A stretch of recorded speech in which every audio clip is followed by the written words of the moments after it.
Ustaz, pertanyaan yang pertama, setelah membaca Al-Quran beberapa lembar dan kita ingin berehat atau menamatkan bacaan, apakah bacaan yang terbaik kita ungkapkan sebelum menutup Al-Quran?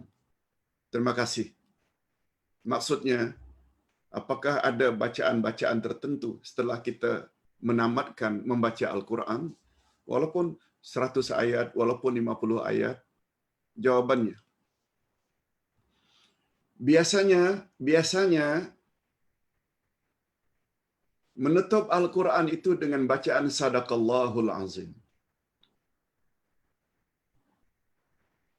Maknanya bagus, sungguh benar Allah yang Maha Agung. Sebab Quran adalah kalamullah.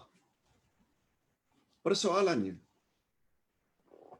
ada suruhan dari Nabi ke membaca Sadaqallahul Azim setiap selesai membaca Quran? Jawabnya, tidak ada. Tak pernah ada dalil dari Nabi menyuruh, bila kamu selesai membaca Quran, bacalah Sadaqallahul Azim. Tak ada. Barangkali ada orang yang argue kita, apa salahnya? Kan maknanya bagus. Tunggu dulu. Sunnah Nabi ditinjau dari satu sisi, dari satu sudut, ada namanya sunnah fi'liyah. Sunnah perbuatan Nabi. Ada lagi, satu lagi namanya sunnah tarkiyah. Sunnah yang Nabi tinggalkan, Nabi tak buat. Kita kalau mau ikut sunnah Nabi, kita hendaklah buat apa yang Nabi buat. Kita juga hendaklah tinggalkan apa yang Nabi tinggalkan.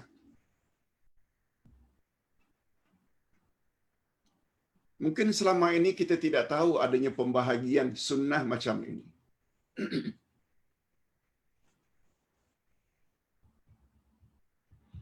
Bila ada kematian, yang Nabi buat itu anjuran, bawalah makanan untuk keluarga yang mati sebab mereka sedang sedih dan sibuk, tak sempat memasak.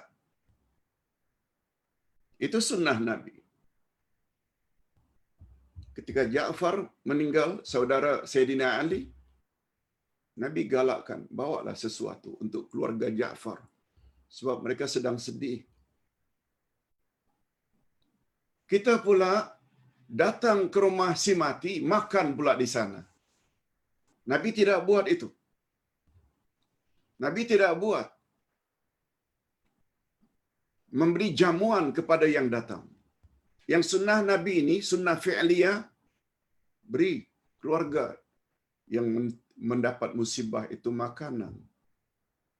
Bukan datang ramai-ramai makan di rumah orang yang mati. Nabi tak buat itu. Itu maknanya tarkiyah.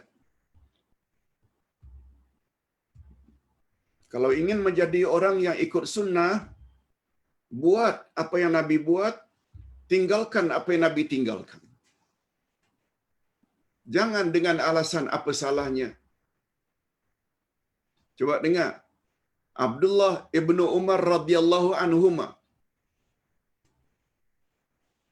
Contohnya sangat banyak. Ustaz tulis di dalam buku Ustaz Hakikat 2 Kalimah Syahadah.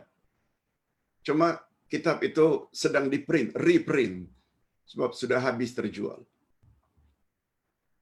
Di antara contoh ikut sunnah ini, dan jangan buat apa yang tidak dibuat oleh Nabi, pada satu hari Abdullah bin Umar ibn al-Khattab radhiyallahu anhuma. Ingat ya, Abdullah bin Umar ni orang ketiga terbanyak menghafal hadis Nabi. Ketiga. Setelah Abu Bakar terbanyak, Aisyah yang kedua terbanyak, Abdullah bin Umar ibn al-Khattab radhiyallahu anhuma yang ketiga terbanyak. Apa kata beliau?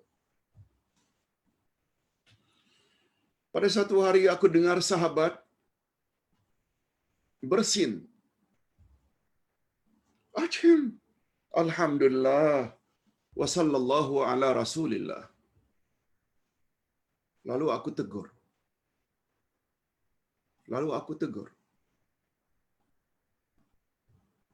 Yang datang dari Rasulullah, fulan, bila bersin, hendaklah ucap Alhamdulillah. Tambah Rabbil Alamin pun tak apa insyaAllah. Alhamdulillah Rabbil Alamin. Nabi tak suruh pun berselawat ke atasnya. Lalu sahabat menjawab, Ya Abdullah, selawat itu kan bagus. Memang bagus. Tapi Nabi tidak sebut perkara itu sempena bersin.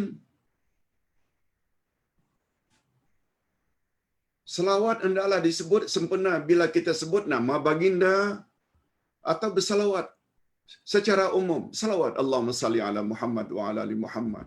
Secara bebas. Jangan dikaitkan dengan bersin.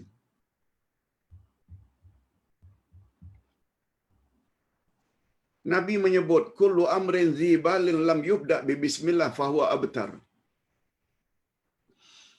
Segala pekerjaan yang baik yang tidak diawali dengan bismillah maka terputus keberkatannya. Lalu kita pula setelah Allahu Akbar, Bismillahirrahmanirrahim, wajjahtu wajhiyya. Lalu kita tegur, Nabi tak ajar macam itu doa iftitah. Tidak diawali dengan Bismillah. Apa bagus, apa salahnya, kan bagus. Tak boleh cakap macam itu. Kecuali bila Nabi memberi kebebasan.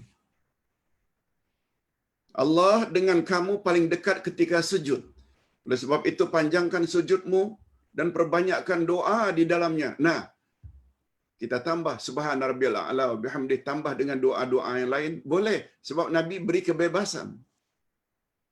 Apabila kamu selesai membaca tahiyat akhir, hendaklah kamu memperbanyak doa untuk duniamu dan akhiratmu sebelum kamu salam. Nah, itu ada kebebasan. Jadi berbalik kepada masalah tadi. Perbacaan sadaqallahul azim setelah selesai membaca Al-Quran tidak datang dari Nabi. Tapi dia boleh. Ini dia boleh. Bila apa yang terjadi di dalam kehidupan sehari-hari betul-betul bersesuaian dengan ayat Al-Quran. Ustaz buat contoh terkini. Semalam kita baca atau belajar juz amma surat At-Tariq. Betul tak? Apa maknanya At-Tariq? Bintang yang menembus atau bintang yang mengeluarkan ketukan. Tiba-tiba turun astronot dari China yang Laiwi memberitahu aku adalah orang pertama yang mendengar ada bintang yang mengetuk. Lengkap dengan bunyinya saja. Bunyinya kita diperdengarkan. Kita lalu kata sadaqallahul azim. Sungguh benar apa yang Allah cakap. 15 abad yang lalu telah diturunkan surat At-Tariq. Yang itu tu boleh. Sadaqallahul azim. Sungguh benar apa yang Allah katakan itu. Nah, yang itu boleh. Okey, minta maaf terlalu panjang mungkin jawaban Ustaz. Sila baca nanti kalau dah selesai penjelasan yang detail di dalam buku Ustaz, Hakikat 2 Kalimah Syahadat. Pertanyaan berikutnya. Aduh. Salam Ustaz. Di saat kritikal dengan ketiadaan air, bolehkah kita jamak saja salat Zuhur, Asar, Maghrib, Isya? Masalah bagi mereka yang senantiasa buang angin. Maka satu uduk untuk 2 salat. Hadirin dan hadirat, ulama tidak pernah menyebut kebolehan jamak itu karena ketiadaan air. Sebab bila tidak ada air, boleh tayamum untuk mendirikan salat. Tidak boleh dengan alasan ketiadaan air lalu kita jamak. Tak boleh. Tak ada ulama fiqh membolehkan itu. Tetapi apabila kita jamakkan karena darurat, karena kesulitan, seperti umpamai Maimunah, dibolehkan untuk jamak suri karena beliau istihadah, karena penyakit. Istihadah ni maknanya ada darah penyakit. Boleh jamak. Nabi juga pernah jamak Zuhur 4, Asar 4 di Madinah. Bukan karena musafir, bukan karena takut, bukan karena hujan. Abdullah ibnu Mas'ud, Abdullah ibnu Umar, maaf, Abdullah ibnu Abbas radhiyallahu anhuma ketika ditanya, mengapa Nabi buat macam itu? Padahal beliau tidak musafir, padahal beliau tidak kesulitan hujan, tidak takut. Jawab Abdullah bin Abbas, karena Nabi tidak mau menyusahkan umatnya. Maknanya bila keadaan tertentu boleh jamak, bukan karena ketiadaan air. Wallahu a'lam. Assalamualaikum Ustaz. Saya ada dua kemusykilan. Pertama, saya sepatutnya membuat sujud sahwi sebelum salam, tetapi terlupa dan saya terus membuatnya selepas salam sebelum bercakap-cakap. Sebelum bercakap-cakap.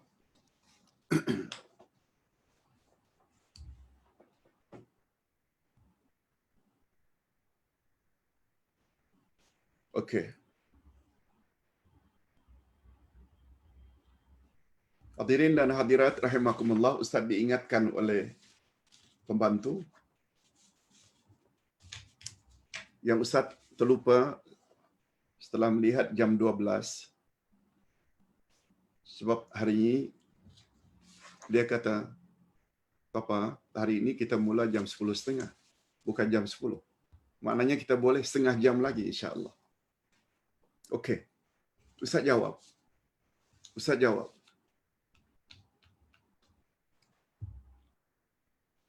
Dia sepatutnya sujud sahwi sebelum salam. Tetapi teringat setelah salam.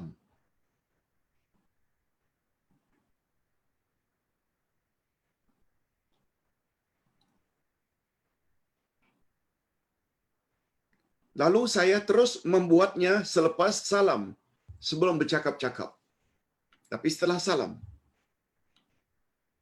Ustaz jawab dulu pertanyaan ini.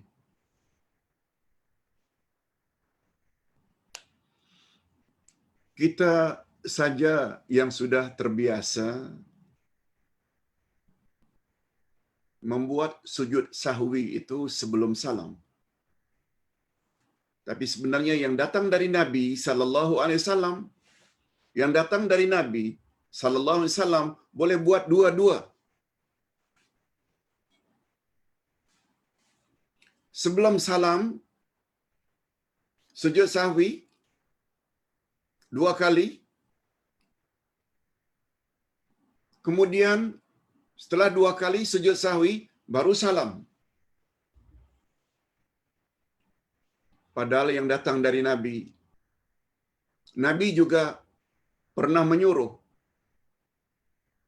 untuk melakukan sujud sahwi setelah salam. Setelah salam. Hadirin dan hadirat boleh lihat buku Ustaz yang Ustaz tulis khas untuk itu, yaitu pedoman sujud. Pedoman sujud.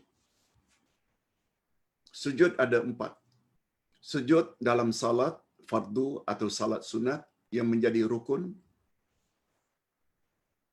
kecuali salat jenazah, itu namanya salat sujud dalam salat. Yang kedua, sujud tilawah atau sujud sajadah, karena membaca ayat-ayat tertentu, ada 15 tempat dalam Al-Quran, sujud tilawah atau sajadah. Ada namanya sujud syukur karena dapat nikmat atau terhindar dari malapetaka, itu namanya sujud syukur. Dan yang keempat, sujud sahwi. Sujud sahwi karena keraguan bilangan rakaat atau karena terlupa sesuatu. Umpamanya terlupa duduk antara duduk tahiyat awal dan lain-lain. Sujud sahwi ini dalam pembahasannya boleh dilakukan sebelum salam atau sesudah salam.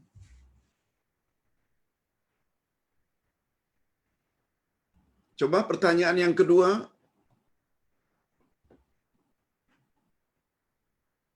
apa dia pertanyaan yang kedua, perlukah memberi salam selepas selesai sujud sahwi di luar salat? Ya, memberi salam sekali lagi. Memberi salam sekali lagi. Untuk sebab kita kena ingat definisi salat. Definisi salat.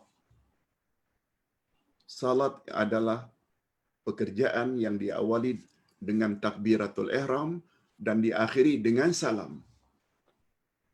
Oleh sebab itu, apakah sujud sahwi kita tadi sebelum salam ke atau sesudah salam, dia masih lagi dalam kategori ibadah salat. Salam sekali lagi. Wallahu a'lam. Pertanyaan berikutnya, saya pernah pejamkan mata seketika masa berdoa sebelum salam dan terlelap beberapa saat. Maka batalkah salat saya, Pak Ustaz? InsyaAllah tidak. Kalau hanya beberapa second, tidak. InsyaAllah itu semua dimaafkan. InsyaAllah semua itu dimaafkan. Seperti umpamanya darah lah. Darah yang sangat sedikit. Padahal itu kan najis. Istilahnya dimaafkan. Tidak jadi masalah insyaAllah. Pertanyaan berikutnya. Ada satu pemahaman yang mengatakan Raqib dan Atid adalah bukan dari kalangan malaikat. Dan ia tidak disebut di dalam Al-Quran. Raqib dan Atid lebih kepada malaikat penyampai. Betulkah Ustaz? Mohon pencerahan. Sebenarnya tertera dalam Al-Quran Raqibun Atid. Tapi dia sebenarnya memang betul, bukan merujuk nama malaikat. Raqib maknanya yang monitor, yang memantau, yang mengawasi. Atid maknanya yang senantiasa hadir, tak pernah pisah. Dengan sifat-sifat tersebut, tak ada satu pun amalan manusia yang tidak dicatat oleh Raqib dan Atid. Dua malaikat ini adalah malaikat yang sangat mulia. Sebabnya nama lainnya selalu dipanggil kiraman katibin. Kiraman maknanya mulia, katibin yang tetap menulis. Yang tetap menulis. Oleh sebab itu, tidak setuju dikatakan itu nama malaikat pencatat amal baik dan buruk. Memang Nabi tak pernah sebut, tapi dalam Quran ada menyebut sifat daripada malaikat itu. Raqib maknanya senantiasa memonitor, memantau gerak-gerik kita, hatta apa yang ada di dalam hati. Allah beri kemampuan malaikat tersebut mengetahui. Atid pula senantiasa hadir, tak pernah pisah, sehingga tidak pernah luput perbuatan manusia itu untuk dicatat. Betul. Tapi tidak ada salahnya bagi Ustaz kita katakan tugas dua malaikat itu adalah untuk mencatat amal baik dan amal buruk manusia. Cuma barangkali kita janganlah katakan yang satu di sebelah kanan, yang satu sebelah kiri, sebab Nabi tak pernah sebut istilah itu. Tapi Raqibun Atid, dia merujuk pada malaikat pencatat amalan manusia. Dan dia punya sifat yang sangat mulia sehingga dipanggil dengan kiraman katibin. Baik. Muhammad Syarif, Muhammad Nur. Assalamualaikum Uday, minta pencerahan tentang pahaman Sufi. Hadirin dan hadirat.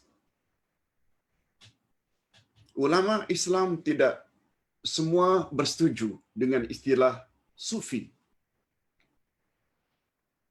Dalam buku akidah Ustaz ini, Ustaz ada sebut. Buku 1 ni. Pada penghujungnya, prinsip-prinsip akidah Ahlus Sunnah wal Jamaah. Di antara 18 prinsip akidah itu, satu di antaranya, Ahlus Sunnah wal Jamaah tidak menggunakan istilah yang tidak datang dari Quran dan Sunnah. Ahlus Sunnah wal Jamaah enggan menggunakan istilah yang tidak pernah datang dari Al-Quran atau daripada mulut Nabi, sunnah Nabi sallallahu alaihi wasallam. Kalau istilah antara lain Muslim, mukmin, kafir, munafik, fasik, ini semuanya ada dalam Quran. Muslim, muslimah, mukmin, mukminah, fasik, fasiqah,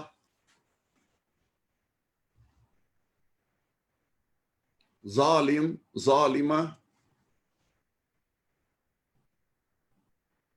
Tapi Allah dalam Quran, Nabi dalam hadisnya tak pernah menggunakan istilah sufi. Sehingga muncul istilah tasawuf. Ustaz tidak sebut ini masalah khilaf ya. Prinsip Ahlus Sunnah sebenarnya mereka tidak setuju dengan istilah sufi. Ada yang mengatakan sufi itu dari sauf. Sauf maknanya bulu. Itu sebabnya orang-orang sufi zaman dahulu suka memakai baju yang dibuat dari bulu binatang untuk menunjukkan tawaduk.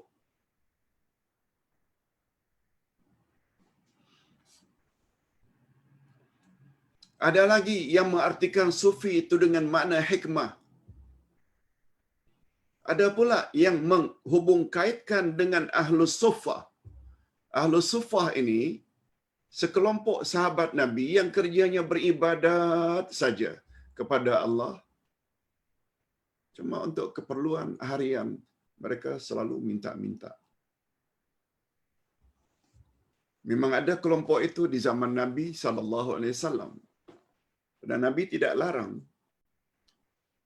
Kelompok itu dipanggil Ahlus Suffah. Hidupnya sangat sederhana. Tidak banyak berusaha untuk kehidupan duniawi. Dia hidup berdasarkan belas kasih orang lain. Tapi ibadahnya kuat. Ada pula yang mengaitkan itu. Jadi Ustaz tidak mau bincang sangat masalah khilafiyah ini. Itu sebabnya kalau dikatakan ahli sufi itu orang yang baik hatinya, orang yang jaga ibadatnya. Tapi berapa banyak ahli sufi yang cenderung pada tarikat?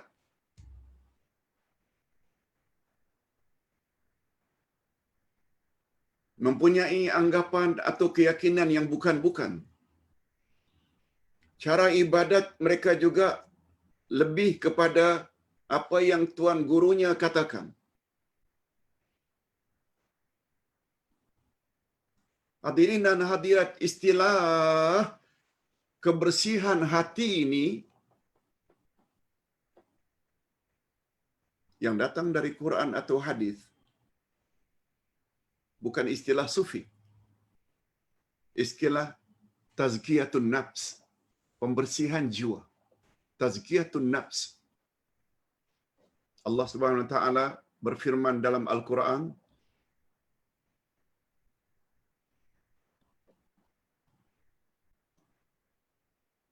qad aflaha man zakkaha wa qad khaba man dassaha.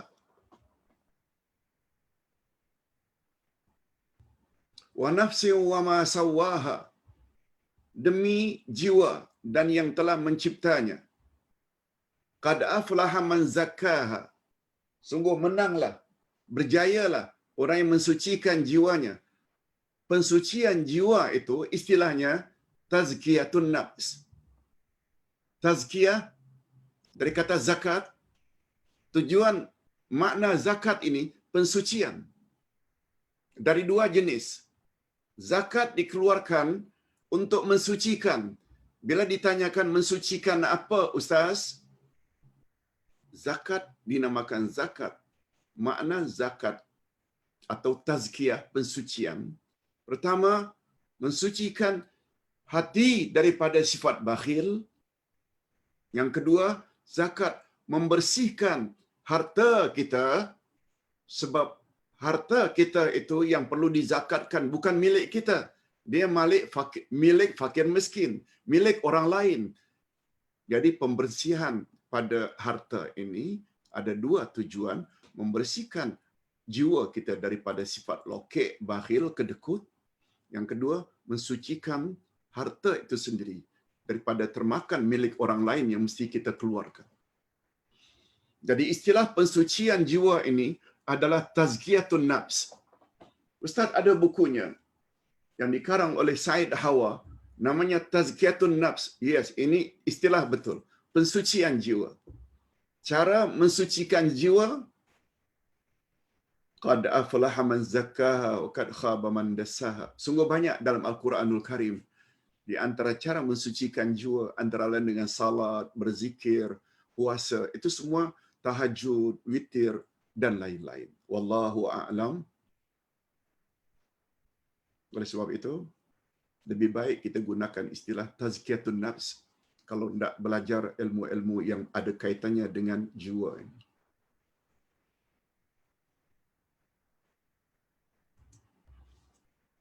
Judija, soalan Ustaz. Assalamualaikum. Apa patut dikatakan apabila takdir ditentukan tidak sama dengan apa yang kita mahu?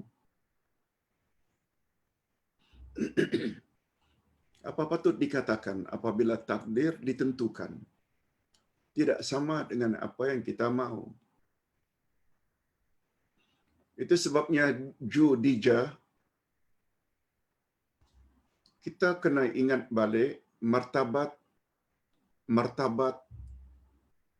iman pada takdir ada 4. Ada ilmu, kita dah bahas dah, itu tentang ilmu Allah. Ada tulisan. Nah, kita telah detailkan tadi tulisan-tulisan itu. Ada namanya kehendak. Kita dah bahas dah bab kehendak. Kehendak Allah terbagi 2. Ada iradah kauniyah, kehendak kejadian. Kehendak kejadian ini Allah jadikan yang elok dan yang tak elok. Allah jadikan Adam. Betul tak Allah juga jadikan iblis? Allah jadikan orang Islam taat. Betul tak juga Allah yang menjadikan orang kafir dan durhaka? Ini daripada kehendak kejadian. Dan setiap kehendak kejadian Allah pasti berlaku. Beza dengan kehendak agama. Iradah syar'iyah. Kehendak Allah semuanya baik belaka. Hendaklah kamu taat pada aku, hendaklah kamu berlaku adil bila jadi pemimpin, hendaklah kamu. Kehendak yang baik-baik belaka, hendaklah salat, hendaklah tutup aurat, hendaklah berbuat ihsan pada mak bapak, semuanya baik belaka. Tapi kehendak syariah ni, kehendak agama ni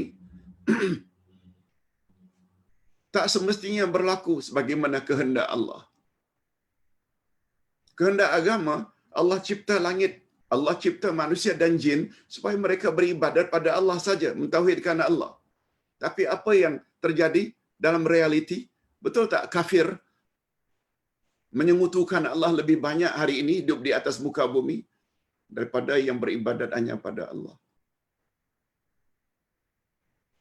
Padahal Allah dah sebut dah, takdir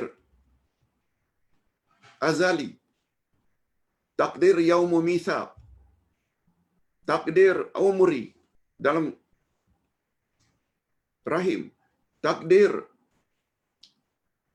hauli tahunan sempena Lailatul Qadar, takdir yaumi, supaya manusia tidak menyalahkan Allah. Allah Subhanahu wa taala utus rasul untuk jadi pembimbing. Allah utuskan kitab dari langit untuk dijadikan pedoman. Nah sekarang sudah datang rasul, rasul ditolak. Datang Al-Quran, Quran tidak dijadikan pedoman. Kalau baca pun baca saja, fahamnya tidak. Lalu tidak disalahkan siapa? Apabila kehendak kita tidak kesampaian. Itu sebabnya Allah sebut tadi. Penulisan-penulisan itu supaya di akhirat nanti kamu jangan kata, ya Allah aku tak tahu, ya Allah aku lalai, ya Allah aku lupa. Allah tak mau dengar itu. Atau yang kedua, aku tak mau nanti kamu akan kata, nenek moyang kami dulu dah buat syirik, ya Allah. Kami hanya ikut saja. Mengapa kami pula engkau siksalah nenek moyang kami. Barangkali Allah akan kata, siapa suruh ikut nenek moyang? Yang aku suruh, ikut aku, Quran, ikut sunnah Nabi. Lalu kamu degil. Itu sebabnya Allah Subhanahu Wa Taala tidak bebankan orang yang tidak ada akal. Itu sebabnya orang yang dibebankan dengan tugas-tugas agama ini mesti mukallaf. Mukallaf yang sudah baligh dan berakal waras. Adapun permintaan yang kita minta umpamanya, kita tak tahu Allah bagi ke tidak.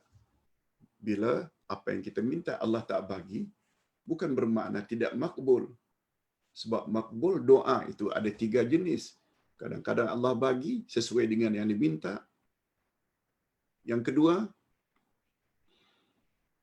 Allah tidak bagi karena Allah tahu bila dibagi kita akan jadi lupa pada Tuhan, durhaka. Dan yang ketiga, kabul juga namanya. Allah delay pengkabulan itu di akhirat nanti. Itu sebabnya Allah Subhanahu Wa Taala suruh bila kita orang yang ikhlas minta pada Allah, kita hendaklah senantiasa berbaik sangka dengan Allah. Sebab Allah berfirman dalam hadis kursi, ana inda zanni abdi bi. Aku akan memperlakukan hamba-Ku sesuai dengan sangkaannya terhadap aku. Bila bersangka baik, oh, aku minta ini dan itu Allah tak bagi. Barangkali kalau aku dibaginya juga apa yang kau minta, buruk padanya kemudian hari. Itu namanya kita berbaik sangka dengan Allah. Yang penting kita berbuat baik.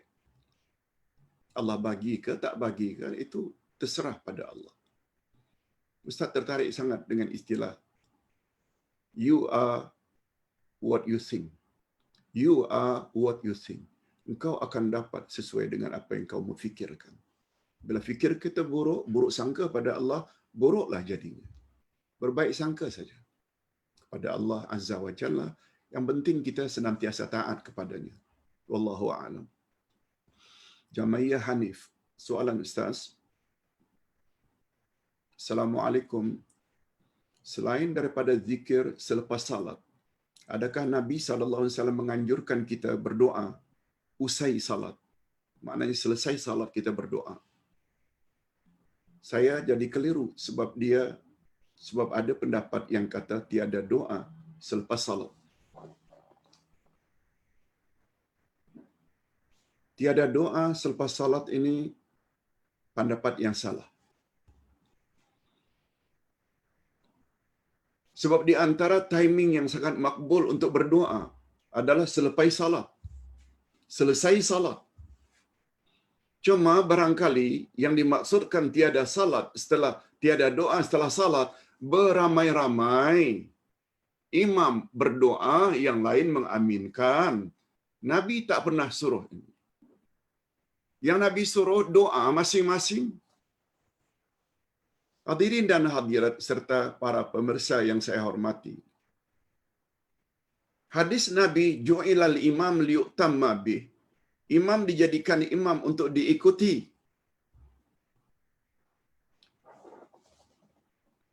Bila berakhirnya tugas imam untuk kita ikuti? Tugas imam yang kita wajib ikuti, tak boleh mendahului gerak-gerik imam. Bila kita dahului gerak-gerik imam, Allah akan bangkit di padang mahsyar dalam keadaan kepala kita keledai. Keledai. Himar. Donkey. Badan manusia tapi keledai. Itu azab untuk orang yang bergerak lebih awal daripada imam. Ju'ilal imam liyutamma bih. Imam dijadikan imam untuk diikuti. Cuma pertanyaannya, kita sebagai imam ini ikuti imam dari mana ke mana? Kita wajib ikut imam ini, mesti ikut imam ini dari takbir hingga salam. Tak boleh kita dahulukan pergerakan imam sampai salam. Selepas salam, komando imam sebagai our leader berakhir. Berzikirlah. Astaghfirullah, astaghfirullah, astaghfirullah. Masing-masing. Allahumma antas salam wa minkas salam. Masing-masing. Ayatul Kursi. Masing-masing dengan fadilatnya. Sekian banyak. Subhanallah 33, Alhamdulillah 33. Masing-masing. Setelah itu doa. Nabi galakkan doa. Semua salat. Cuma ada doa-doa yang Nabi tetapkan salat. Doa itu yang paling bagus. Habis subuh umpamanya. Allahumma inni as'aluka ilman nafi'a wa rizqan tayyiba wa alam mutaqabbil. Lalu kita katakan tak ada. Nabi yang suruh. Nah, selesai salat ini adalah doa yang paling atau di antara timing yang paling mustajab adalah doa selepas salam. Cuma para ulama berbeza selepas salam itu atau pada penghujung salat itu ada yang berbeza pendapat. Ada yang mengatakan before salam, penghujung salat itu maksudnya before salam, Hamidum Majid, kemudian Allahumma inni as'aluka, Allahumma inni a'udzubika min azabil qabri wa min azabin. Itu doa sebelum salam. Dan ada pula yang mengartikan setelah salam. Dua-dua boleh. Cuma barangkali yang tidak setuju ini, kita terlalu terikat. Tidak terikat dengan doanya imam. Padahal kita boleh berdoa masing-masing. Tidak salah sekali-sekali kita aminkan imam doa. Tapi jangan tiap hari. Terlalu terikat. Yang kadang-kadang kita masbuk. Kita masih lagi 2 rakaat, imam dah mula dah. Begitu berakhir, imam dah doa. Kita langsung doa pula. Istighfar kita tak baca, ayatul kursi kita tak baca, subhanallah 33 tak baca. Berapa banyak kita dah luput karena terlalu terikat dengan mesti mengikut imam. Nah, itu tidak wajar. Luput kita. Bukan maknanya imam yang dapat ganjaran membaca surat ayatul kursi, subhanallah 33, kita akan dapat juga karena kita di belakang. Nah. Kita mesti baca masing-masing. Wallahu a'lam. Jadi mengatakan tak ada imam, tak ada doa sama sekali itu salah. Begitu juga adalah salah orang yang apabila salam langsung berangkat. Nabi pernah larang sahabatnya, habis salam langsung berangkat. Mengapa tidak? Duduk sedia, berwirid. Maknanya ada anjuran dari Nabi.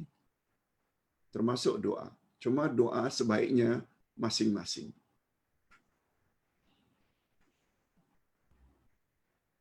Hani Syafi'i. Sedikit lagi. Ada 2 soalan. Assalamualaikum Uday. Apakah doa yang terbaik untuk meminta takdir harian yang baik? Jazakallahu khair. Ustaz pernah sebut dulu. Ustaz dah tulis lagi dalam Facebook. Ini yang akan menjadi topik pembahasan kita next week insya-Allah. Ada takdir mubram, ada takdir muallaq. Ustaz sebut secara ringkas, ada takdir yang tak boleh dirubah. Umpamanya kullu nafsin dha'iqatul maut, tiap yang bernyawa mesti mati. Kita tak boleh minta, ya Allah tolong jangan matikan aku. Tapi takdir yang satu lagi takdir muallaq, dia akan turun sesuai dengan timingnya. Bila kita akan sakit, bila kita akan accident, bila pers kita akan dicopet atau diragut, bila rumah kita akan terbakar, bila anak kita akan meninggal dunia, bila kita dapat cucu, semuanya itu takdir muallaq. Takdir muallaq boleh diminta supaya dirubah oleh Allah. Antara lain Abdullah bin Umar bin Khattab radhiyallahu anhuma, sebagaimana Ustaz sebutkan tadi, pernah berdoa, Allahumma in kunta katabtani syaqiyya famhuni waktubni sa'ida. Ya Allah, andai kata engkau telah tetapkan, tulis takdirku, aku menjadi orang yang menderita, merana, tolong hapus ya Allah. Famhuni, tolong hapus untukku dan ganti supaya aku jadi orang yang bahagia, orang yang selesa. Hadis ini menjadi rujukan ulama akidah dengan mengatakan bahawa ada takdir-takdir yang boleh kita robah, minta dirubah. Jangan lupa Lailatul Qadar, takdir hauli, takdir yaumi. Oleh sebab itu, setiap hari kita akan keluar rumah. Macam mana Ustaz supaya kita selamat? Nabi ada sebut, siapa yang keluar rumah membaca bismillah tawakkaltu 'ala Allah la haula wala quwata illa billah, dia akan selamat pergi sampai balik. Dia akan selamat. Allah akan lindungi dia. Itu di antaranya. Bila nak makan baca bismillah. Bila habis makan baca alhamdulillahillazi at'amana wa saqana wa ja'alana muslimin. Doa apa sajalah. Selagi doa itu doa muallaq dibolehkan. Itu sebabnya kata Nabi dalam hadis sahih riwayat Imam Muslim. Apa kata Nabi? Di antara takdir muallaq, takdir yang tergantung tadi, yang akan turun sesuai dengan timingnya, dengan doa manusia dari bumi, berkecamuk di antara langit dan bumi. Takdir akan turun sesuai dengan timingnya, doa dari muka bumi, doa kita menolaknya. Itu sebabnya ada istilah doa tolak bala. Doa tolak bala. Islamik istilah itu. Hadis sahih riwayat Imam Muslim. Banyak berdoa. Banyak berdoa. Itu saja jawabannya.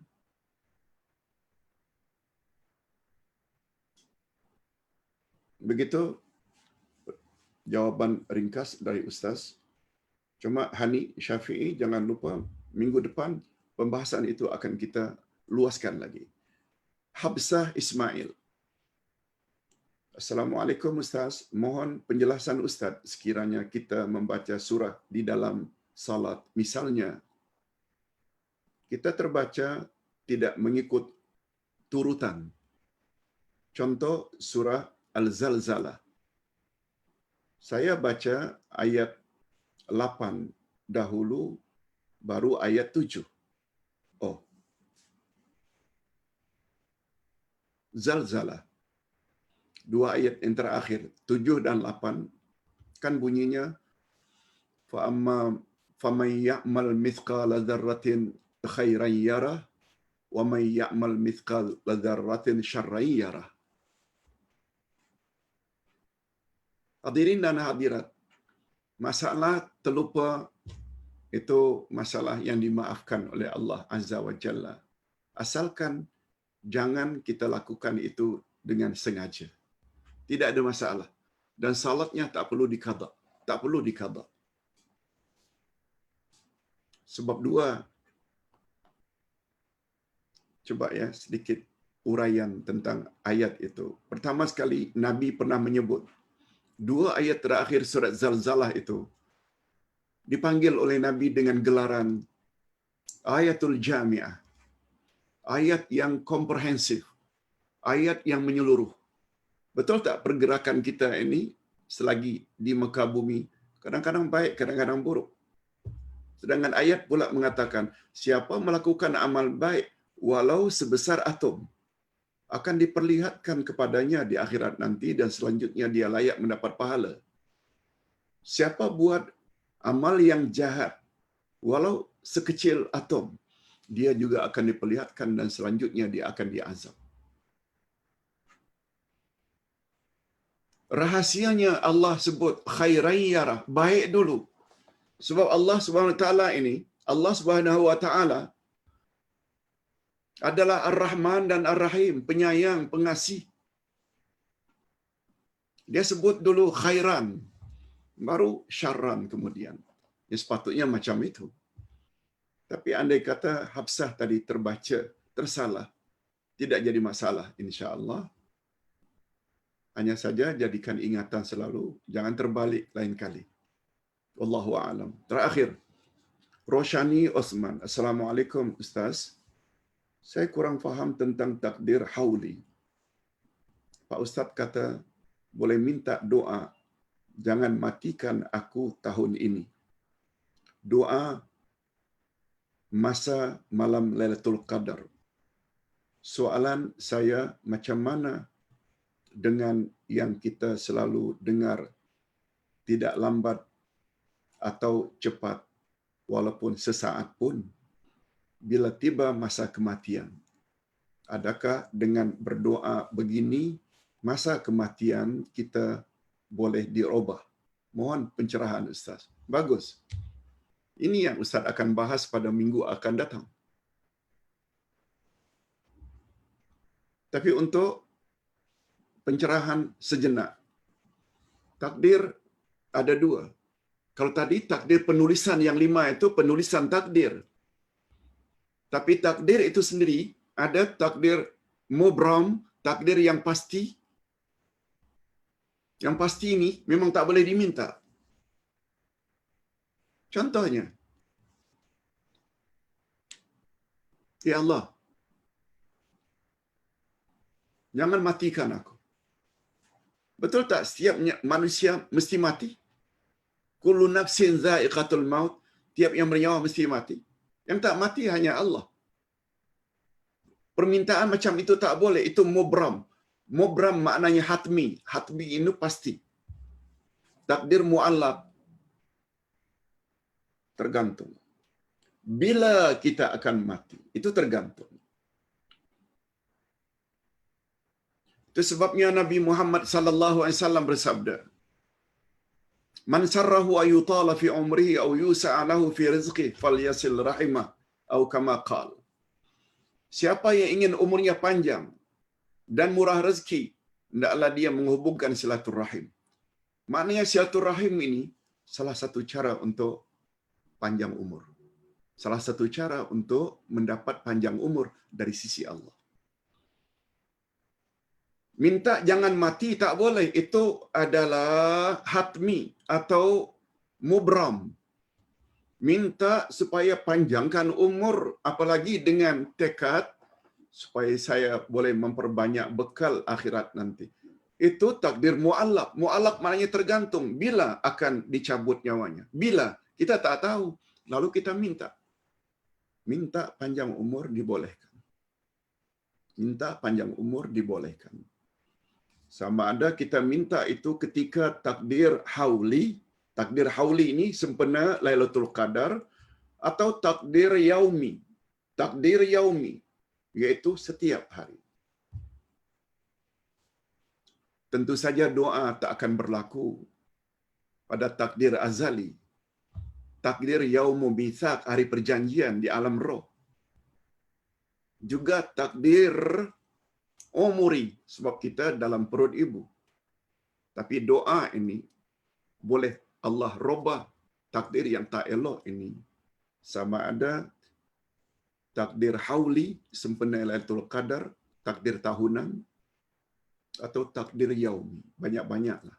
Itu sebabnya Allah berfirman dalam Al-Quran, barang siapa yang tidak memohon padaku, mereka adalah orang yang sombong. Jangan jadi orang yang sombong. Mohon pada Allah. Selagi Allah benarkan kita memohon. Apalagi Rasul pernah bersabda, ad-du'a'u huwal ibadah. Doa itu adalah ibadat. Mudah-mudahan jawaban Ustaz serba ringkas ini ada jugalah manfaatnya. Segala yang baik itu ilham yang Ustaz dapat daripada Allah Azza wa Jalla. Bila ada kesilapan, Ustaz akui itu kekurangan Ustaz. Wabillahi taufik wal hidayah. Wassalamualaikum warahmatullahi wabarakatuh.